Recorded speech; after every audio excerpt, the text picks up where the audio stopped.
I just spent the last month making art using the power of the sun. This is a sun print kit. It comes with 12 4x4 sheets of cyanotype paper. Cyanotype paper is a type of paper used in photography to create these really cool blue prints. It's a really old method, and the way that it works is you either take an object or a negative and place it onto a sheet of cyanotype paper. Then expose it to UV rays, typically sunlight, and whatever area is being covered up by an object or a cast shadow will not be affected by the sun's rays. This is important because this is what dictates what image will appear at the end. Once the paper turns white from being exposed to the sun's rays, remove whatever objects were being used and rinse the cyanotype paper in cold water.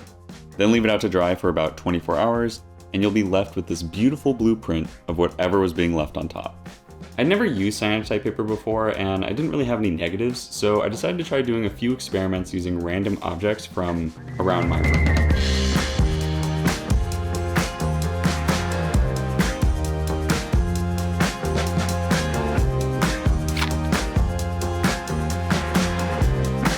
Okay, so first test was a little bit of a flop. I totally overexposed a few of them. I realized partway through exposing these that I should probably check the directions for how long they need to be in the sun. I originally thought I read 4 to 5 minutes, but it actually says 1 to 5 minutes depending on how sunny it is. It is super sunny out. So I quickly rushed over, grabbed all of them, and then threw them into the water, and then again, I forgot to check how long they needed to be in the water for, and they only needed to be in the water for a minute, so I don't know if that's affecting things poorly, but either way, totally overexposed the first two. The rest kind of worked, they kind of looked cool, but sadly the first one was the bat. Out of all those prints, the one I was most excited for was the bat skeleton, and since I kind of screwed it up the first time, I decided to try again, and the second go around came out a lot better. While I was making all those prints, I was brainstorming how else I could implement this sun printing technique, and I thought back to what the technique was originally used for, creating prints using black and white negatives. And then I remembered, I created an entire deck of tarot cards that is filled with illustrations that are black and white. Along with a few of the tarot cards, I also decided to use this photo from the Mantis project and this illustration that I created a few years ago. My plan was to create transparent prints using a homemade method. It goes like this. Print the images out on printer paper, cover the images in packing tape, then cut them out and submerge them in water. After a few minutes, remove the paper from the back and the images should now be transferred to the packing tape. So that kind of worked, but also not really at all. I looked it up, watched a proper tutorial on how to do it, and turns out I need a laser printer. The printer I have is an inkjet printer. I don't know why that changes it in some way. I'm not totally sure the difference between these two printers, but because of that, it didn't work. Because I wasn't able to do it the DIY way, I'm going to have to move on to plan B, which is FedEx. Just went in with my flash drive and got these printed. Ended up opting out the 6 of Swords for this Sunhead character. I feel like it'll just give a better range to the different types of things that I might want to print this way. We have something with just line work, we have something that's a little bit more complicated with line work and shading, we have a realistic photo, and then we have these 2 really complex illustrations. So hopefully this will kind of give me a gauge of just how far I can push things or how limited I need to be. Before moving on to the next prints, I decided to check on the first batch. The blues were looking really vibrant, but they were all kind of curling. The only one that wasn't too bad was the bat. I decided to try pressing them with some books, and that seemed to be working, but when I checked back again later, they were curling again. I knew this was something I had to figure out, but decided it was a later issue. While cutting these out, I realized there was a chance that they could fly away while being exposed, so I decided to use this piece of glass to help weigh them down.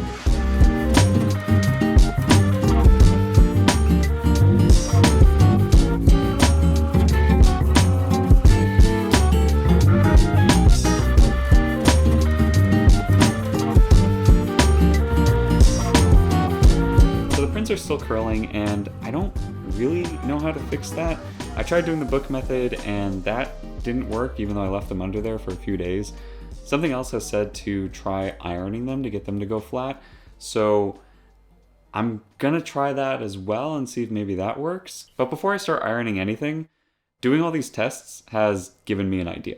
A while back, I tried creating an animation using charcoal to draw the frames. I drew all the frames digitally first and then projected them onto a big piece of paper and traced them out in charcoal and then added in all these random shapes and scribbles and made them kind of abstract. The whole thing was pretty cool, and it kind of worked. You might understand what I'm getting at here, but if you don't, future me will walk you through it. My idea was to use a sun printing technique to create a small animation. I started by creating a simple composition to use as my base.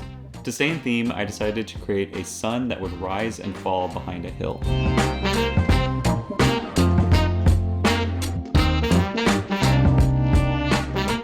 I thought the animation could use a little bit more movement, so I added in some of these flying birds as well.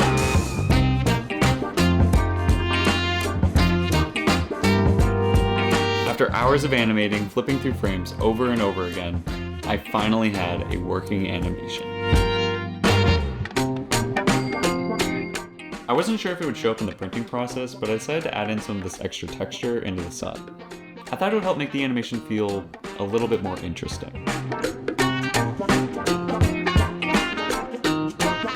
6 hours later, and we're done. The sun isn't quite down yet, so I think if I head to FedEx quick enough, I'll be able to get some of the frames printed and maybe make it home in time to develop some frames before the sun fully sets. I'm gonna make it. I think I'm gonna make it back home before the sun sets. I mean, I'm not even at FedEx yet. The sun still feels pretty high in the sky. I think I'm gonna make it.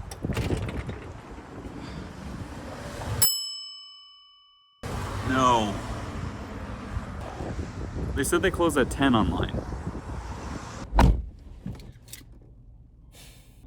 I gotta find another one. There's one FedEx that's open, but it's on the entire other side of the city.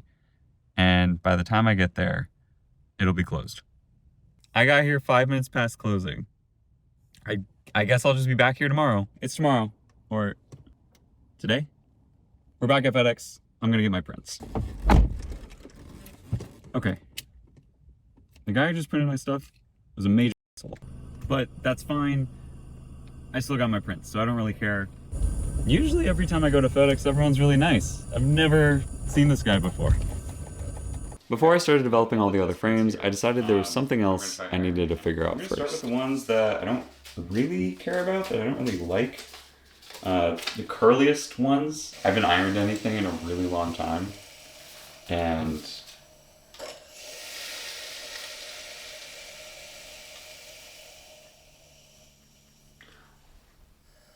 I'm gonna look up a tutorial before I do this. Thing I was reading, it said to iron upside down and put a towel over it. Using a big towel.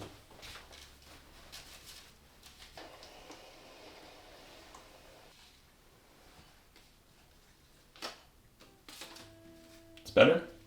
It's much better. Cool. I then went on to iron all the other test prints, and they were looking pretty good. I still decided to press the prints under some books. I just wanted to make sure they stayed flat. Let's start cutting these out. I almost feel like I should number these, but I don't think that really matters. At the end of the day, I'll be able to tell which ones go where based off of, well, I'll just be able to tell.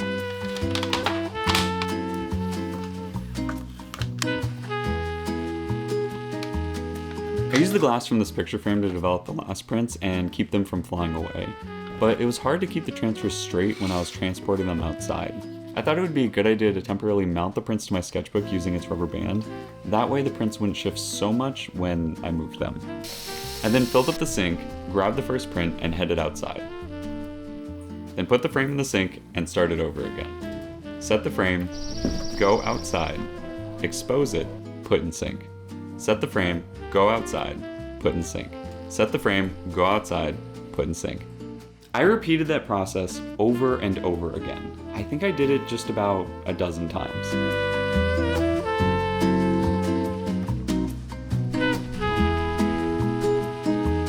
Running back and forth from my bathroom to my yard to my bathroom again and standing outside shooting all the frames was starting to get pretty hot. But luckily, I was almost done. Last one.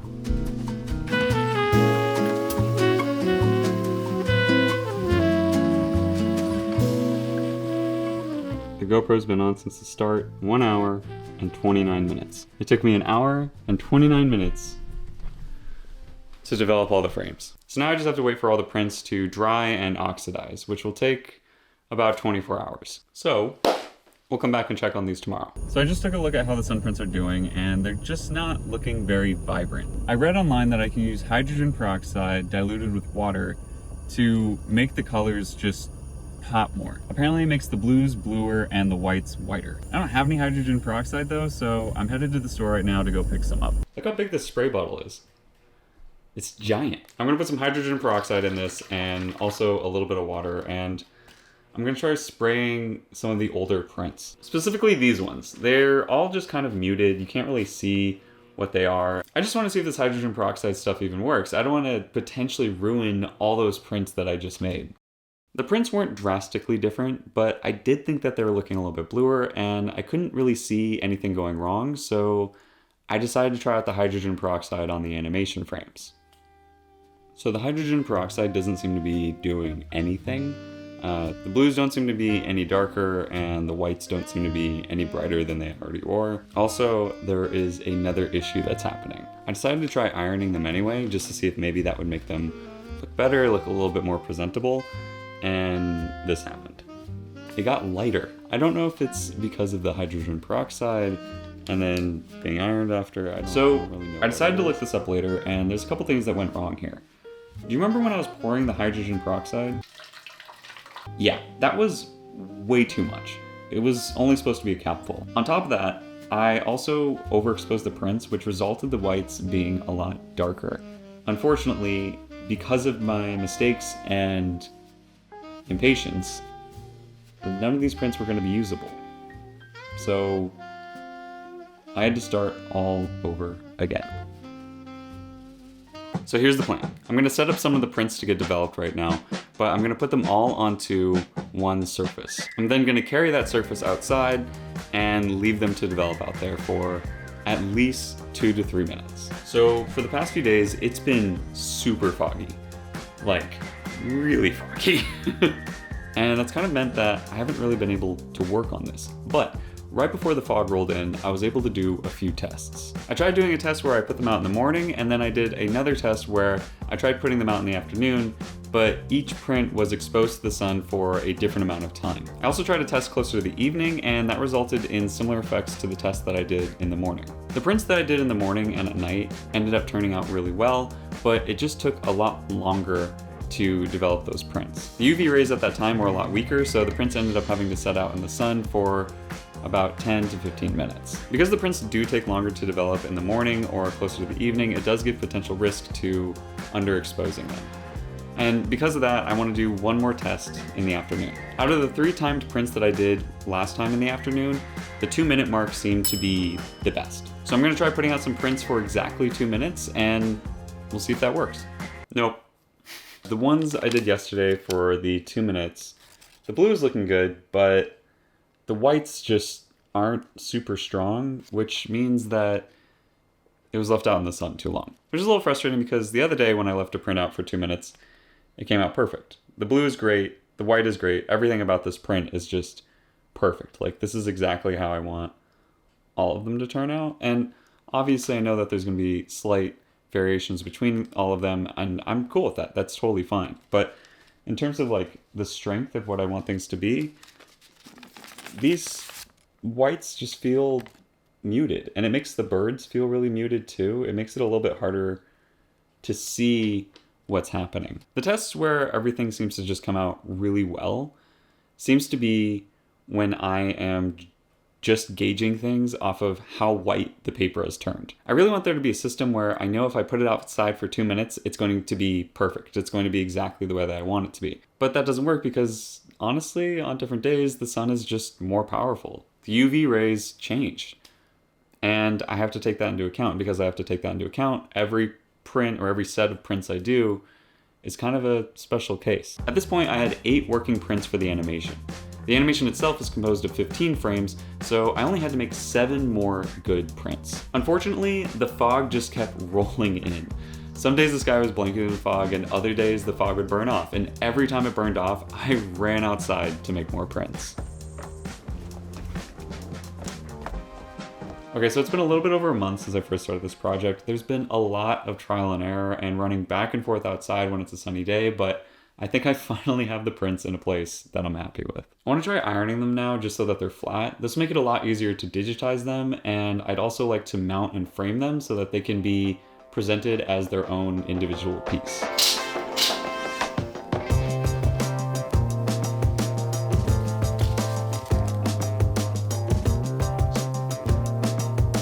I left the sun prints there to flatten for a little bit, and then after a couple hours, it was time to start scanning them. We got the prints, we got the scanner, let's do this. Shit in here. Okay. We're scanning. This is gonna take a while.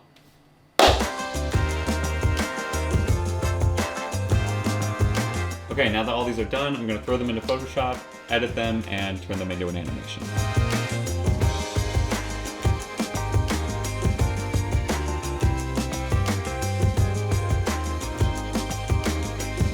With only a few tweaks and minor adjustments, the animation itself was pretty easy to put together. I did think it needed a little extra something though, so I decided to give it a frame.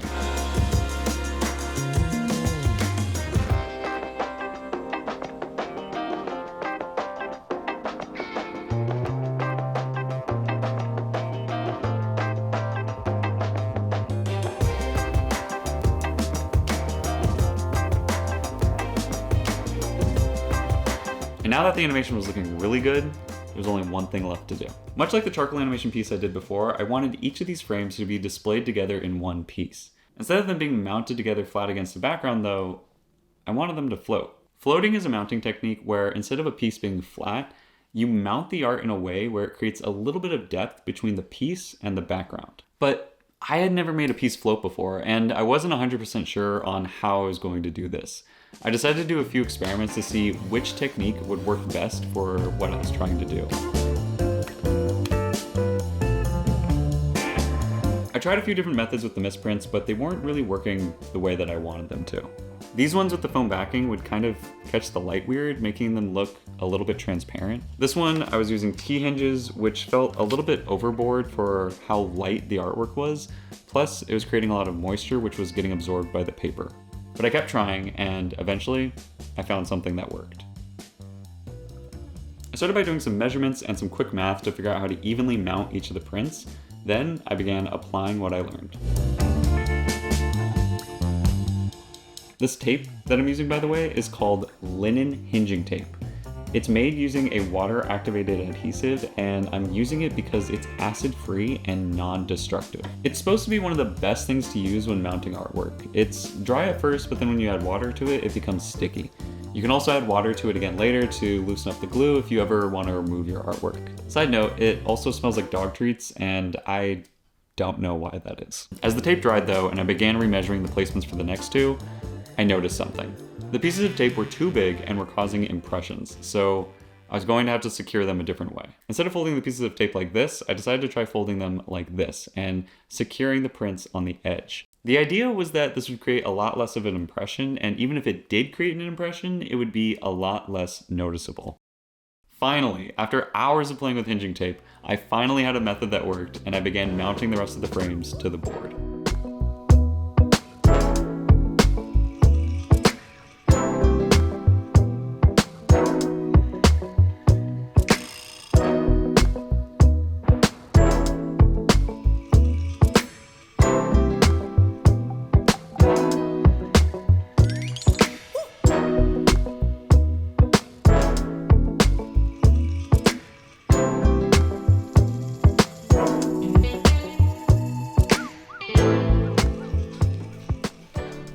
Here they are. Finally. Months worth of work. Maybe 2 months now. I don't know.